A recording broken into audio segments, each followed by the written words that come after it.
مصطفى طردها، طالعة تهب لي كسرتولي قلبي، وتقولوا لي ما شاء الله شنو هما في غداء. ايه ولدي مجد، انا اختك نورهان تركب في الغداء. خلاص انسوا حاجة اسمها نسوان، موضوع انا وياها التغي. يوه يوما انت وين وانا وين؟ راجلي بيطلقني وانت تحكي لي على صداقة ما صداقة؟ شي موضوع الانشاء هذا؟ انتي شنو جايبك هني؟ اللي جابني لعبكم الزايد بمشاعر ولدي. صلي على النبي يا جليلة، ما يجيش هيك، احنا صديقات عمر ومشكة الحل المشاكل. والله كان هيك الصحبات، فأعوذ بالله من كلمة الصحبات. أنا وياك صديقات عمر وسنين وبنين بيننا عيش وملح، معقولة توصف فيك هالمواصيل؟ وانت يا ميسون عشرة عمر 5 سنين، توا تذكرتي ان ولدي مش مناسب ليك؟ سامحيني خالتي جليلة، لكن أنا اخترت قرار في مصلحة ولدك كل ما كان بعيد عليا حياته حتكون أحسن وبأمان. كلام مثلا أنا بنعرفه منك مثلا بتقولي لي أنت وأنا بنعرفه منك. أنا لما جبت ولدي صدام على الدنيا هذه دعيت ربي قلت يا رب ابعد عن كل حد يضره ويأذيه، ربي يحبه على خاطر هيك بعد من عليكم. يلا عاد فكينا، تتكلم على ولدك تقولي ملك زمانه وهو مش حاسم طفل مثلا؟ هذا غلط عمتك، كنت صديق مقرب لزوجي المرحوم عبد الله رويشد. قول لي شن خليت الأعداء، والله شن خليت، لكن وعدك إنك حتشوف ولدي من الناس الناجحة، وبنتك هذه خلاها عندك، لكن نوعدكم حتندموا على اللي درتوه في ولدي. شنو تسحابوا مثلا طريقتكم هذه، التصرف هذا ولدي بينحبط مستحيل. ولدي صدام انتم ما تعرفوش، هذا نفس ابوه الله يرحمه عبد الله رويشد، وانت يا جبل منصور كنت شاهد على مثابرته. يا الله.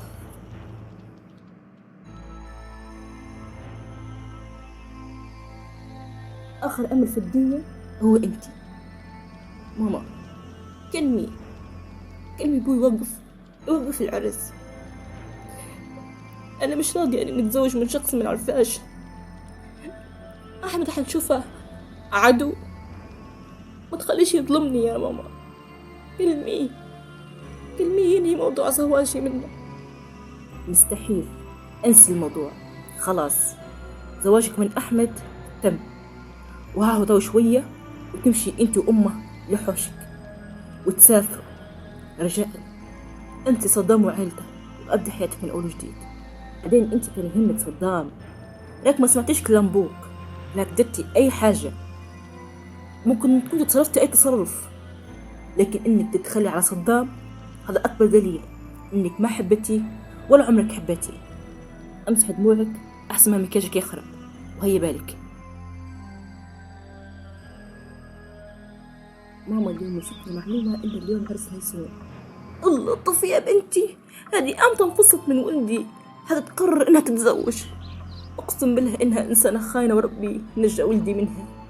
بالله عليك بنتي ما تقوليش لاخوك احسن ما يتضايق. اكيد يا ماما مستحيل نقوله لاخوي صدام، لكن ماما المفروض صدام يتزوج، لما يتزوج مرة ينسى ميسون لانه مأثر فيه هلبة، معقول على خاطرها ما يبيش يدير حفل تخرج. يا بنيتي حسب الله ونعم الوكيل فيهم، دمروا لي ولدي، لكن ما تخافيش، اليوم جاي خالتك حنان وقالت ان شاء الله جايبه موضوع زواج لاخوك صدام. المشكله في اخوك صدام، ان شاء الله يا ربي يوفق وخلاص نحطوا حد لهالحزن. اما خالتي حنان خاشه في الموضوع يا ماما، خلاص اعتبري من تو اخوي صدام موافق، لان عمره ما رفض لها طلب. ان شاء الله يا ربي، والحمد لله اخوك مصطفى رضيه ومش يجي في مريته. يا سرعت، ان شاء الله تكون تابت وحطت عقلها في راسها، لان هي بايدها حتخرب بيتها. والله يا جبرتي نقدر نخش معاك في الموضوع طول، ما نبيش مقدمات ولا هيك ولا هيك. ان شاء الله خير. شنو في حاجه؟ ان شاء الله كل خير. من الاخير زي ما قلت لك نخش معاك في الموضوع طول. عندي مرت خوي عندها مرت خها، الدورة اللي ولدها في مرأة، وطبعا المقومات اللي طلبتها ما لقيتهاش إلا في بنيتك الصغيرة. قصدك ما يسمي.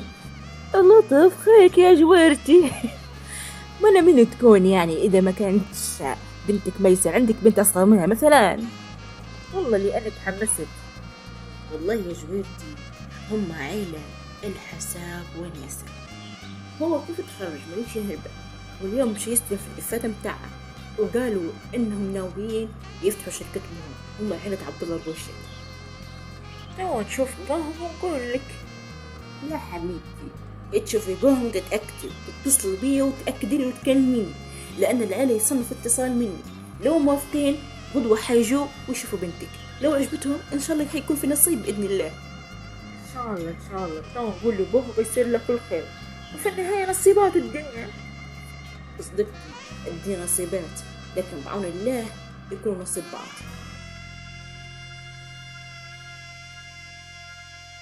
كيف حالك أخيتي هذا؟ ولا نفكر فيك اللي صار معاك ماهوش شوية. هذا غال صاحبتك وما أنا كان مش صاحبتك، شنو تدير فيك؟ ولا فادي طلعت بوجهين. والله غالب شي بنديرو يا أخيتي حنان، حسبي الله ونعم الوكيل، دمروني ولادي والله راح ذابل. حتى حفلة التخرج ما باش يحتفل بها، سنين وبنين ويقرأ. حسبي الله ونعم الوكيل فيهم يا رب. هذه البنت اللي اسمها ميسون بالذات مستحيل نسامحها. لكن يا ماما القرار هذا في ايد عم رجب، خالتي فادي ما دخلهاش، والا كانت فرحانة انها حتكون نسيبتك. شنو نسيتي؟ حتى ميسون ما دنبهاش، هي نفضت تكلم بها، الله اعلم كيف هددها ولا ايش باش نقلها. لا يا بنيتي وراسك، حتى ميسون ما صدقت، لانها لو حق كانت تحب اخوك صدام كانت حاولت قدر المستطاع انها تحل الموضوع، مش تستسلم في اول ريح قابل سفينتهم. الله غالب الحمد لله نجى ولادي منهم، هذا موحوش. والله صدقتي يا اخيتي جليلة، ميسون حتى شكلها ما صدقت، والا كيف هيك سيبتها بكل سهولة؟ ولا اهانتها. خلينا منها تو، خلينا نفتح موضوعنا، موضوع البنت اللي بتجوزها صدام، كيف بنقنعوه؟ والله بنت الناس ولا في اجمل منها، اسمها ميسم، ابوها تاجر وامها ربة بيت، واختها الكبيرة حتى هي عاطيلها العيلة متسمية. ربي يحفظهم ويحميهم، ما نخلوش البنت تضيع من بين ايدينا، لازم نقنع صدام بها باي طريقة. ان شاء الله يا ربي ان شاء الله. كلامك والله يفرحني، ان شاء الله يا رب تعطي بنت الحلال اللي تفرحها واللي تكون معاه وما تسيباش بكل. السلام عليكم، كيف حالكم؟ اهلا وسهلا بيك. هذا وين الحوش والله الحوش ما يجيب لك كدنتي. اهلا وسهلا بيك مريض خوي، الحمد لله روحتي وهانت المشكلة. اهلا وسهلا بيك مريض ولدي، والله المرأة منها كانت حوش رجلها، ربي يهديكم ويصلح سركم. الحمد لله احنا وهانت، ان شاء الله يا رب تكون اخر الاحزان، ان شاء الله يا رب. امين من فمك لباب السماء. وانا وين ولدي مصطفى؟ وين حفيدتي جليلة خيت ما جبتيهاش؟ بخصوص مصطفى خليتها لطلع، صارت مشكلة في السيارة وقاعد يصلح فيها، اما بنتي جليلة خليتها مع امي، قلت لي خليها لي يومين تنفعها لي. امي انت تعرفها عاد قاعدة بريحاتها وتحس بالملل، قلت خلي تغير جوها مع بنتي. كان على هيك باهي، لكن بالله عليك كنينتي ما تعطلش بها اكتر من يومين، عاد اسبوع كامل ما شفتهاش، ما كحلتش عيني بها، مستعشتها. لا لا يا عميمة ما تفكريش، اصلا يومين وبتجيبها لي، خلي نمشي نرقد نرتاح شويه. رقدي مديني مرت خوي، تعالي خططي معانا، حصلنا عروس لسلفك صدام، مش عارفين كيف نقنعوا بها.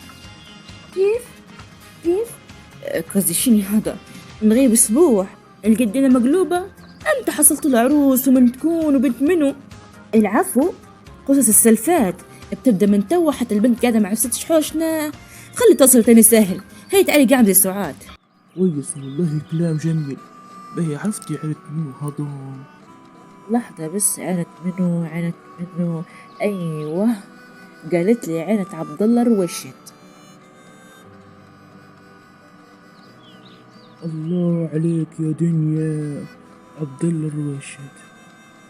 تمام عيلة كويسة ونعرفهم، خلاص كلميهم واتصلي بيهم وقول لهم احنا ان شاء الله بعون الله موافقين، لكن موضوع في يد بنتنا عاد ما نقدروش نجبرها، هي بروحها تختار.